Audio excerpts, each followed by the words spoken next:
extremely hard to get. As soon as we get them, then they'll be distributed out.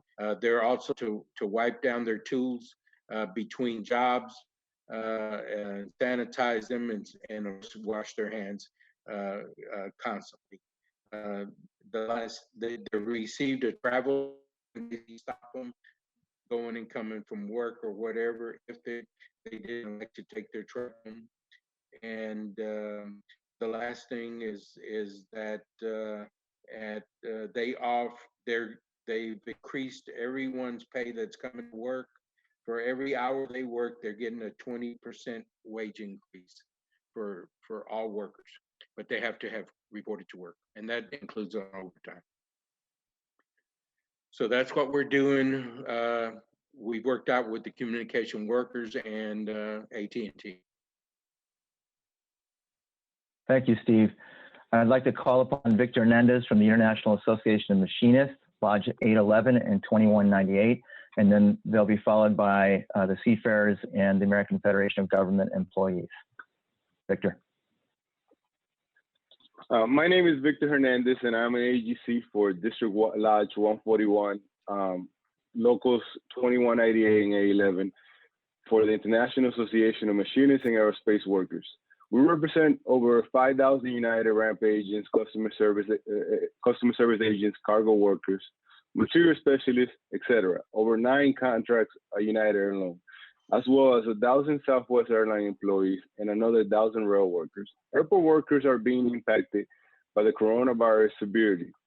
Beginning many weeks ago, the decline in air travel led to growing fears of layoff. Our biggest concern now is that airline pilots, flight attendants, ramp agents, and customer service agents are all at high risk of getting and passing infections. Our employees park remotely and have to take a bus to the terminals, but these buses are packed like sardines. It is nearly impossible for us to work out and keep our social distancing guidelines put in place by the CDC and Major Turner on a bus that is packed like sardines. It is a ticking time bomb. Let me show you a picture of the bus this morning. Can you guys see that? You see that, Hank? Victor, try to get it a little bit closer and hold it there for a second, since there's a little bit of drag time. A little bit closer. Yeah. Thank you. Our biggest concern, given the shortage of PPE and hand sanitizer, we need the city to make airport terminal parking free, so fewer workers will feel forced to take buses from the parking lots to the work sites. During Hurricane Harvey, the airport waived parking fees. We have asked the city of Houston and airport system to do the same this time, but so far they have only agreed to lower the cost of terminal parking from $28 to $10, which is still too high. We are extremely worried that even one sick person could get on the bus, and then we spread the virus to the rest of the airport and is forced to shut down. Airports in Denver, San Diego, Tampa, Washington, Dulles, and San Francisco have made free parking at the terminal, so why can't Houston? Terminal B parking lot is currently empty and is not being used. As airport terminals are consolidated, this creates a terminal parking opportunity. We have asked the city to waive the cost of parking terminals and auto roads for airport workers. Thank you, Victor, from the Machinists Union. Dean Corgi, president of the Seafarers International Union. Are you on the line? Yeah, I'm here. Good morning. Go ahead, Dean. Well, I'm going to wear 2 hats. I'm also a port commissioner, and we get a lot of questions about what's going on down at the port. And I'm very pleased to report that business is very good. Commerce is moving. The supply chain is intact. And all of our members, both ashore and at sea, are stepping up, and they're getting the job done. And cargo is moving smoothly throughout the port. In fact, it's a little up at the container terminals, and the truck traffic is at normal levels. So this is all good benchmarks for business. So cargo continues to move. what we need, and we need this very bad, is we need laser thermometers so we can screen the employees as they're coming and going. And we're having a hard time finding them.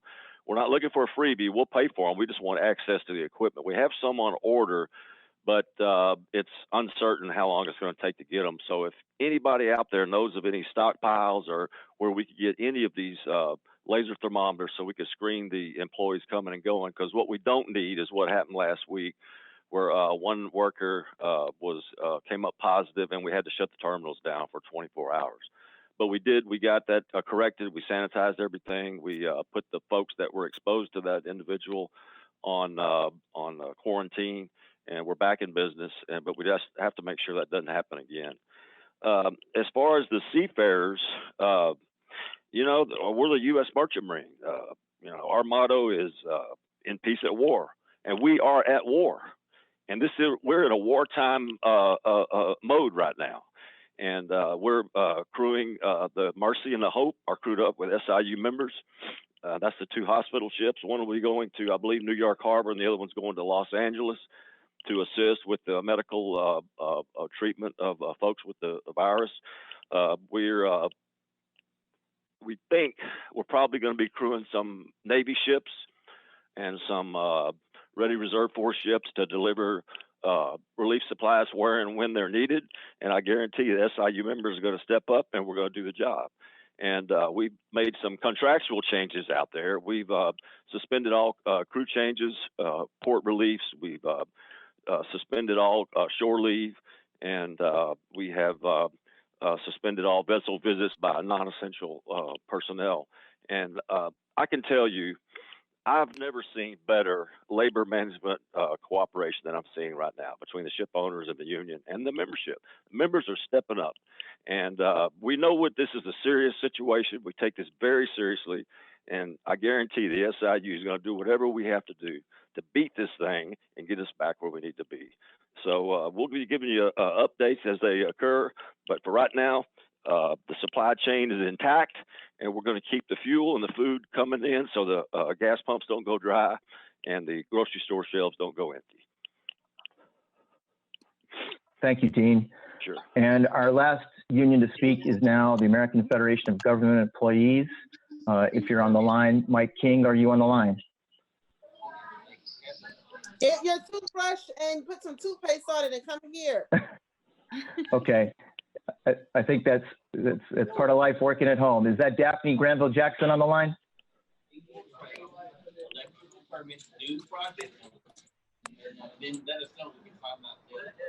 Okay, what we're going to do is, Jay, I think we're going to need to mute that number for now. Or one last chance. Daphne or Mike, can you start talking? Right. Oh yeah, Mike. I think they've been distracted by family. So Jay, go ahead and mute them, please. And we're now going to open up the line to journalists. And if we can get Daphne or Mike to get back to the call, we will give them an opportunity to speak. They represent employees at the VA. So we're now going to turn to journalists to ask questions. Several of you have already taken the opportunity to note in the chat section that you want to speak. We appreciate that. If you're using the Zoom platform, that's a very good way to let us know you'd like to speak. If you are not using the platform, please text Jay Malone's cell phone at the following number, 469-920-0181. Again, 469-920-0181, and he'll get you in the queue and unmute you when he calls upon you. Okay, so let's go now to the list of those who have said that they want to speak. We're going to go to Jasper Scherer. Go ahead, Jasper. Hey, everyone. Thanks for doing this. I just had a question about the city of Houston's policy on letting employees work from home. So essentially, Mayor Turner has given discretion to department heads to decide whether or not employees can work from home. And for employees who are deemed essential, who have to show up in person, the mayor said yesterday that if they do not feel comfortable working from the office, like if they feel unsafe, that they're welcome to use their accrued sick time or vacation days. And I just wanted to ask anyone here if you want to speak to any potential concerns about that, that directive from the mayor. We'll start with Roy Sanchez, and if anybody else wants to speak, let us know. Roy? Yeah, I mean, the issue is there's some employees here that that maybe just got hired and they don't have any vacation time or any sick time that they can fall back on. So that becomes a big issue. As far as working from home, it has to be approved by the director, and it's you know, I mean, it's really I don't know if the city is totally prepared to have a big workforce work from home. I work in a permitting center, and so I mean we're pretty much essential because we want to make sure that the city keeps running, the inspections and the construction keeps going. But I mean we're in a tough situation. We're trying to make it work. But as far as the mayor asking for that, you know, I mean, we had Hurricane Harvey and other disasters that where the city covered some of the time. So I'm not sure where we're at on that. I know the city's struggling with the finances and the taxes that I mean we're going to be losing a lot of revenue. So I mean it's a tough situation the city's in right now, and it's tough for us. But hopefully we can work something out. Does anybody else want to respond to that question?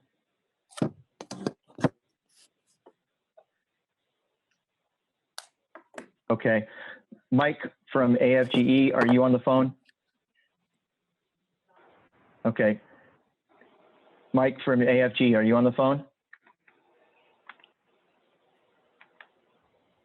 I think we can see you, but it looks like you cannot hear. So we'll work with you to figure that out. We're going to turn now to Florian Martin. Florian, if you want to ask your question. Hey, Hanny. I was just wondering if we could get a number of the total number of layoffs across all your union membership.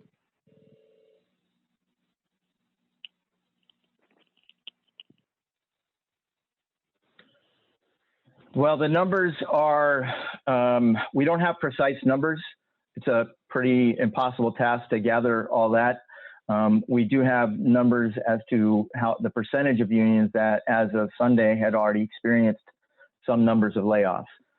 We will try to figure out if we can get a way to get a more precise number out in those different, across the unions, or at least in major clusters of industries, and share that with you if we can get a better picture of that, more detailed picture of that. Anything else, Lauren? No, that's it. Okay. Would you like to hear from individual unions, talk a little bit more about what they, more precisely about what they've seen in terms of layoffs, if you didn't hear it? Yeah, that'd be great. Does anybody else want to tackle that issue?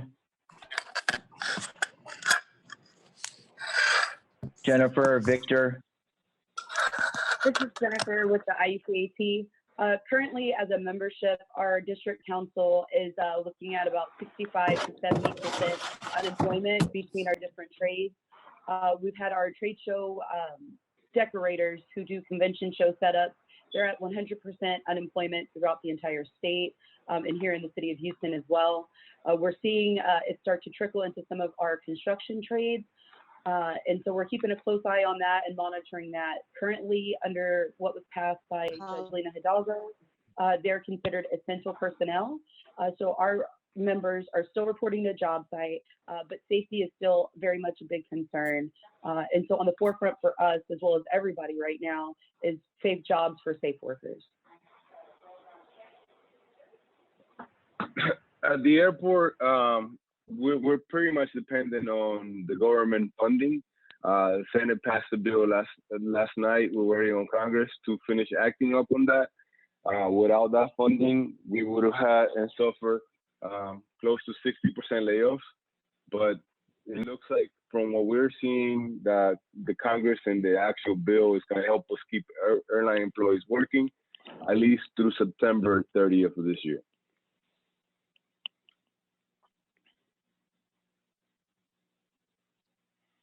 And Hello? Dean, it sounds like you all are right now are all working very intensely. Mike, is that you?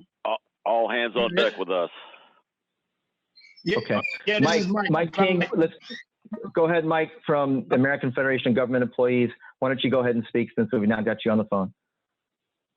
Okay, yes, this is Michael King from the local 16 AFG 1633. I'm the president there at local 1633, and we serve the Michael E. DeBaker VA Medical Center, the Houston National Cemetery. We have 9 CBOCs, which is community-based outpatient clinics, and we have 4 surrounding vet centers out in Spring, 2 in Houston, and 1 in Beaumont. We are in need of PPE, personal protective equipment, just as probably every other healthcare institution is. We've had several employees to report that were confirmed positive for coronavirus, and we're now taking in patients as well, to my understanding. We've lacked good communication by the agency. We're having a difficulty communicating with our leadership and keeping us abreast as to the circumstances that we are facing with our patients. But our employees, as always, from past experiences, hurricanes and tropical storms, we step up. You know, we're there, we're reporting in, but we want to keep them as safe as possible. You know, there's an obligation and a responsibility that the agency has to their workers, and we want to make sure that that responsibility and obligations are met. And it starts with first protecting our employees, having transparency and good communication. Also, as you can imagine, that we are impacted by the surrounding conditions as well. Schools are closed, daycares are closed, so we have employees that are in need of to stay home, and right now they have to use their leave. And as you can imagine, leave is burning out and burning out fast. So they need paid leave. We need to get some guidance on the families corona's bill that passed last week. To know how that impacts our employees and our workers. Glad to see that that Congress came together this week to pass the $2 trillion stimulus package. That's going to be much needed. But I can imagine that this thing is not going to be going away within the next couple of weeks. So we're going to need much more. Telework, we need to make sure that the agency maximize telework. We have a lot of people that are still reporting to the facility, which brings a risk of transmitting or infecting others. So if we can get as many people as possible to be able to stay at home, to work from home, that will greatly decrease the nurses and doctors and pharmacists like myself chances of contracting the coronavirus.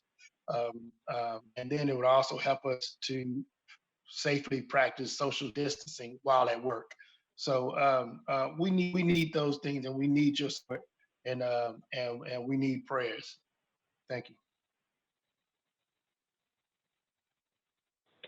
Thank you, Mike, from the American Federation of Government Employees, Local 1633. Just to add a little bit more, by the way, to the question that Florian asked earlier, we did have 2/3 of the 33 unions that responded to our survey in the time that we had available tell us that they had already experienced layoffs or furloughs. And as I said, we'll work on getting more detailed information about the actual number of jobs as we can put that together. I'd like to turn now to Emma Whalen from Community Impact Newspaper. Go ahead. Hi, yeah, I had a question probably for the Metro leadership. I know that there already are some protections in place to help both passengers and drivers, but I'm wondering if from the union perspective, if those feel like they're adequate enough or if more could be done on the Metro side of things. We don't have anyone from Metro on the phone today. We'll be happy, Emma, if you could follow up with Jay, we'll be happy to put you in touch with them directly from the Transport Workers Union, Local 260. We'll make sure to get them to talk to you to get more specific information about that. But overall, they have definitely expressed they do not currently feel that they have adequate protective equipment, be it in the realm of gloves, hand sanitizer on the buses, and other kinds of masks that they know they need to keep themselves safe and to keep the Metro riders safe. Gotcha. Okay, thank you for that. Do you mind if I ask a different question then? Because I did have another one in mind that's unrelated. Well, go right ahead. So just generally speaking, I know it's been mentioned a couple times, are the stimulus packages kind of coming through Congress? I'm wondering, just from what you've been able to observe so far, if they feel like they are kind of going in the right direction for these local unions, and if they feel sufficient enough. I'll take a crack at that and then ask other locals to jump in. We thought that we worked very hard to improve the working families bill that was passed about a week ago, and feel very good about a lot of it that's in there. We're glad to see the paid sick leave was included. The problem was that up to potentially 80% of American workers were left out of that paid sick leave requirement because corporations with more than 500 employees were exempt, and small businesses with less than 50 employees could ask for a waiver. So we feel that kind of coverage there's a major gap, and that's why we're calling upon the city of Houston to implement its own paid sick leave requirement here to fill in exactly that kind of gap. The bill that just made it through the Senate, we're happy to see that. It is a bill with lots of flaws, but it's going to do a lot of good. On balance, it's going to do a lot of good, from requirements, for example, that companies in the aviation industry that get financial assistance are going to have to make sure they keep workers on payroll. They won't be able to just leave. The question is, are the enforcement mechanisms strong enough? Is the amount of money coming to industries going to be large enough? We're very happy to see that there will be direct payments going to households that are struggling. We're very happy to see a major expansion of the unemployment insurance system nationally. All of those are very important steps for those who are still working but are struggling and those that are unemployed.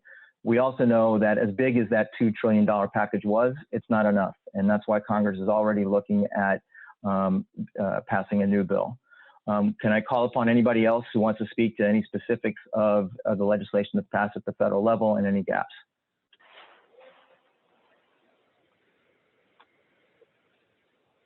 Mike, Victor, Dean? Well, I think it was a win for working folks, and I think we got most of what we were looking for. And I think we should be proud of our elected officials for standing up and doing the right thing. I could say on behalf of airport workers here in the Houston area, there was a lot of uncertainty that without this stimulus package or this bill, we were going to be able to work. As you can see, people are not traveling and they're not flying.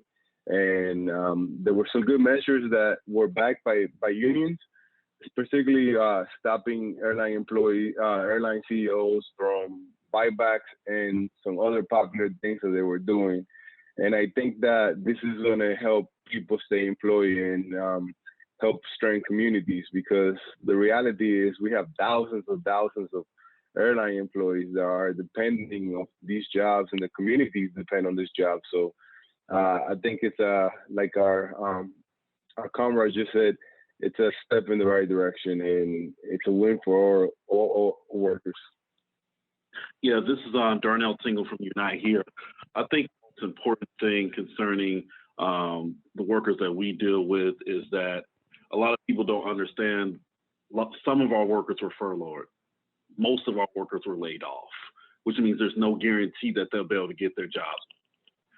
So that this package that hopefully gets approved or is increased goes a long way for our workers who will be able to receive some help with unemployment a little bit longer while they look for work if they're not able to come back. So that's one of the main things that's important for us, is that a lot of our workers are laid off, not furloughed. So there's a possibility that they may not be asked to come back. So this unemployment bill goes a long way in helping get them through until employment is found. This is Jennifer. I just wanted to share some of the same sentiments that people have already said. As far as bolstering, I feel like it's a step in the right direction as far as bolstering the unemployment benefits. Again, there's still a lot of work that needs to come down the road. We'd like to see insurance be addressed. You know, people are concerned and worried right now, especially with reduction in hours or layoffs, that they're going to have a lapse or termination of their insurance coverage. And that's very crucial to our memberships and their families that depend on their insurance. Another thing that we're going to be looking for in the future is protection for pensions that people have worked hard to build and a future that they're looking forward to. And so while we feel it's a step in the right direction and we're grateful for what's been done so far, there's still a lot of work to be done. Hello, this is Steve Flores. Can y'all hear me? Yes, Steve, go ahead. Can y'all hear me? Did I get it correct when they said that some of the businesses are going to be, they're going to be able to get money, but they'll have to pay it back unless they keep their employees. If they keep their employees and keep them on the payroll, then it becomes a grant instead of a loan. So that should encourage some of these businesses that have, say, laid people off or furloughed them to reconsider that. And I thought that was a very wise move. Is it perfect? No, and it probably, and some people have already mentioned things that it could be improved on, but I haven't seen an agreement that I've ever negotiated or has been negotiated on our behalf that's perfect. So, you know, I'll take what they'll give us, hope for more, wish for the moon, and settle for something in between. Thank you. Steve, in our union, we like to say, perfection is the enemy of progress. Absolutely correct. So let me just add in response to that question too, that as important as Dean was absolutely right to say it's a huge victory for working people. The reality is that some of that is going to take, it's going to take several weeks before those direct payments get into family checks. We understand it'll probably take at least 3 weeks. So there's other steps that we believe all levels of government need to take. For example, we can't just wait for the federal government. There are steps that our local government can take. For example, we should be passing a bill that would allow residents and businesses struggling to pay rent an additional 2 months before landlords can begin eviction proceedings, the same kind of bill that was considered by Austin City Council yesterday. We need prohibitions on utilities from shutting off services to Houston customers with delinquent accounts. That's something that the City of Houston can undertake within its purview here as well. We need the City of Houston to pass an immediate 2-week emergency paid pandemic leave policy for workers that are not covered by the Families First Coronavirus Response Act that was signed on March 18th. These are some of the things that we think the City of Houston has to undertake right away, and we'll be issuing a call for more with those kinds of policies and additional ones tomorrow, and we'll make sure that the media gets that tomorrow. I think we're back to Jasper Scherer. Hey, everyone. Question again about city-related business. I guess Mayor Turner has previously said he supports some sort of paid sick leave policy, but for when it comes to like private businesses in the city, he wants to put that up to a vote. He feels uncomfortable making that decision himself. I'm wondering if anyone here has had any direct conversations with either the mayor or someone from his administration, and if he's expressed any detail like what I just mentioned about, you know, what he actually supports as far as paid sick leave goes.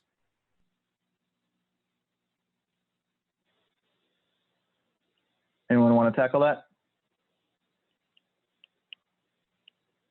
Well, we haven't had any conversations with the mayor regarding paid sick leave, but the reality is Houston is far behind when it comes to paid sick leave. Austin, San Antonio have already gone ahead and passed the bill, And in times like these, it just shows us how far behind we are as far as that. The city needs take action.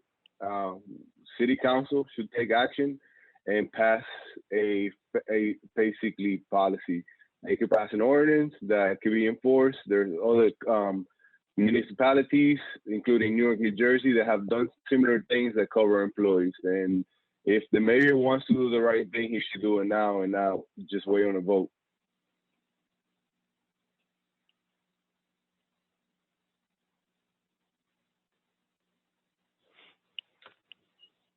I think the other thing to add, thank you, Victor. I think the other thing to add is that we're in the process of trying to lay out an agenda before the city of Houston that would provide both stronger protections health-wise for those workers that are still on the job and provide economic relief for those that are struggling or unemployed.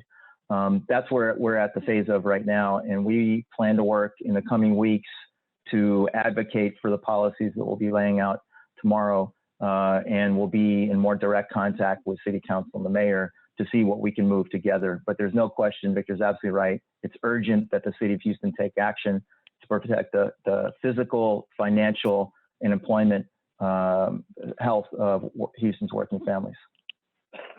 Are there any other questions?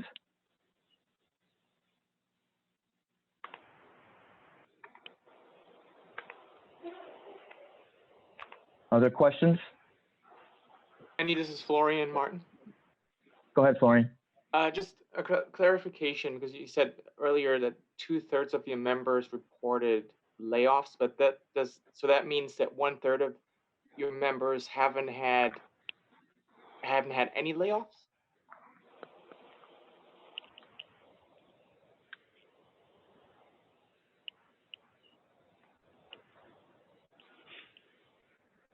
Hello? Andy, unmute, Andy. I'm sorry. Thank you. Sorry, apologize. Appreciate that. What it means is that 2/3, to be clear about what that number was, 2/3 of the unions that responded indicated they had members that were laid off or furloughed. That's 2/3 of the 33 unions that responded. So of the 33, 1/3 had said as of Sunday, they had not had layoffs. And those are unions that many of them are government employees, which are obviously in high demand. They're, educators who are working from home now, rather than working in schools. It's our healthcare workers, like at the VA. It's our firefighters. Everybody is on full alert. That's who we're talking. Our metro workers. All of them are working. Our port workers are working. It's in many of our building construction trades are working. Many are not. And so it's somewhat uneven, but at the very least, as I said, what we can say is that 2/3 of the 32 unions that responded indicated they had some furloughs or layoffs. May I add one more thing to that? We have a special group of employees at the VA called intermittent employees. And those employees are kind of like PRN or as needed employees. And they normally work, they normally work maybe about 24 to 32 hours a week. Their hours have been cut and some of them cut to 0. So, even though they're not furloughed or laid off, but they're not working, and it's impacting them dearly. I had one employee call me and said she just want to work at least 24 hours just so she can make a car note and a house note. So that's a special class of employees that we have called intermittent employees, and they're hurting as well. Hey, if I could add too, I Please can do. tell you that from the airline side, the major airlines, we're not experiencing any furloughs so far, but there are reduction in hours. There is no overtime opportunities. There are part-time employees that work 6.5-hour weeks, 6.5-hour lines that are going to go down to 4-hour lines. So people are going to be impacted through that. And I can tell you one of our vendors, Swissport, that we represent, they furloughed, I believe it was 500 people in JFK the other day, and 25,000 people worldwide. So our vendors, they're not operating, so they are laying off employees. But more importantly, we haven't even hit rock bottom of this thing. So we don't know how far this is going to go ahead or how it's going to affect us, because we still haven't seen the bottom of it. But reality is people are not flying. People are not, the economy is not operating as it normally would. So we're not out of this yet. We're thankful the Congress has acted and has done something, and it would have been even more drastic or draconian to the economy had they not done anything. But, you know, the reality is we still don't know the impact of this, and to try to size it or to have a gauge or to say where we are right now, it would be extremely difficult because we're just at the beginning stages of this thing. Is there anybody else wants, I think these points about cutbacks in hours are very important. Is there anybody else who wants to discuss how that's affecting their industry, their members? Well, just alone as with Unite here at the Marriott Marquis and Hilton of Americas, they're down to 4% capacity, which means that the Hilton, they only have 20 workers, period. That's including management working. That's over a 500 employee hotel. The same with the Marriott Marquis. Marriott Marquis has over 600 workers, employees. They're down to 13. So quite a bit of our workers are laid off or furloughed from that. The airport right now, the major employer, OTG, is the only one really operating. SSP, HMS, they've cut down to the bare bones as well. So we've got a little over 1,300 workers as of right now that we know of who are laid off or furloughed from our membership.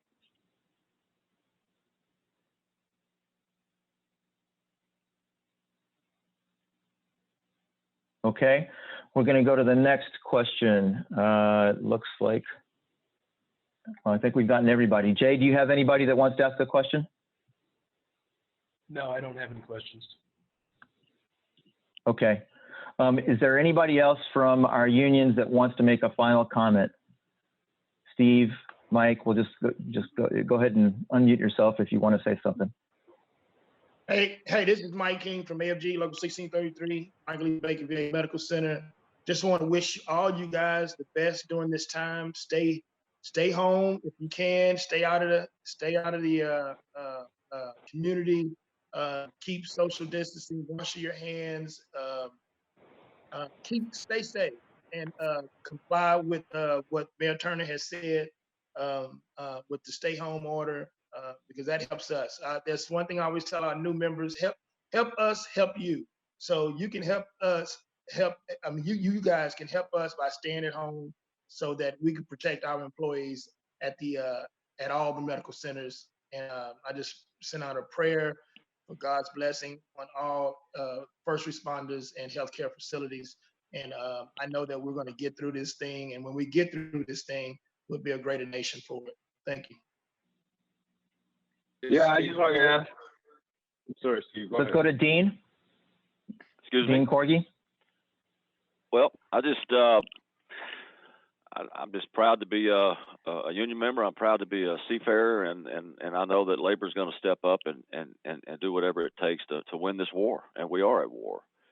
And I'm very encouraged by everything I've heard on this conference call, and everybody is organized.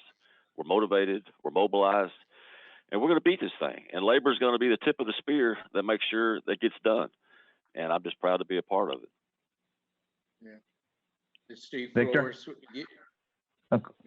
Yes, I just want to ask for you guys, members of the media that are here, and to think about us airport employees.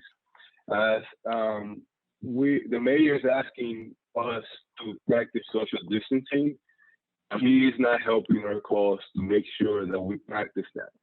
Like I said earlier, airline employees have to park, and just give you an example, you have to go drive to a parking lot on JFK and Greens Road, jump on a crowded bus for 10 to 15 minutes. The buses are not being sanitized, they're not being sterilized, and they're jumping in. And just to give you everybody a reminder, this is what one of the emptier buses looks like today.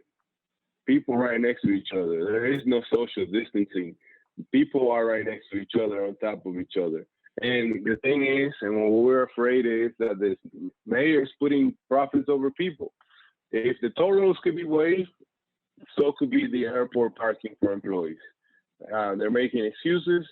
They're not doing the right thing by us. And what we're asking and we're begging you guys is to help us out, keep people safe. Because let me give you an example. We have pilots, flight attendants, mechanics, ramp agents, customer service agents, thousands of people that work at the airport. If these people get infected, they're going to spread it to their communities. They're going to spread it to their families. They're going to spread all over the place. And what we need to do right now is to make sure that we follow CDC guidelines and that we go ahead and we keep people safe and protect people. These garages are empty. This is not a corporation. This is a public entity that we have a right to make sure that people are safe. Now, mind you, there are no hand sanitizer stations that are by the city. You know, dispensers are empty. People are running scars on PPE equipment. But the reality is we're asking these guys to come in, thousands of people to come in and get on these buses. And that is just a ticking time bomb. And I'm begging you guys to help me out and get the message out. And hopefully the mayor could change his mind and change that for us. Steve? This Steve Morris, Haney, could you make sure he gets my phone number, my cell phone number? I have an idea if he wants to call and it's on how we maybe could help. The other thing is that actually our business has picked up. We're, you know, the internet service, the telecommunication services, the data services, all that infrastructure needs to be up and running for us to even be on this call. And the call that we were on earlier with the Congresswoman, we're providing the video and all the things, and so our people are coming in. So actually, our work is picked up drastically with all these people working from home or been asked to work from home. They don't have the kind of internet service that's required to do that, and so we have installations coming through the roof for us to provide internet service to these people. So it's actually gone up for us. So that's I'm happy for that, but I'm not happy for the reason why it's happening. But nevertheless, Dean is right that if we stick all together and help each other, that we can get through this and let's help our brother that's having to put his members on buses crowded and all that, and we can't let the elected leadership talk out of two sides of their mouth. So they either forward or against doing the right thing and protecting everyone, especially the workers, is the right thing to do. So with that, that's all I have to say. Jennifer or Darnell? Alrighty. Just want to speak to the fact that we use the term Houston Strong a lot. Right now is the time for Houston to be strong. It's time for Mayor Turner and Houston City Council to be proactive for Houstonians and really, like Victor said earlier, pass paid sick leave that benefits Houstonians and looking at a relief package that really puts working people first. Now more than ever, we need strength and unity within our city. And I think the mayor has a great opportunity to lead that fight.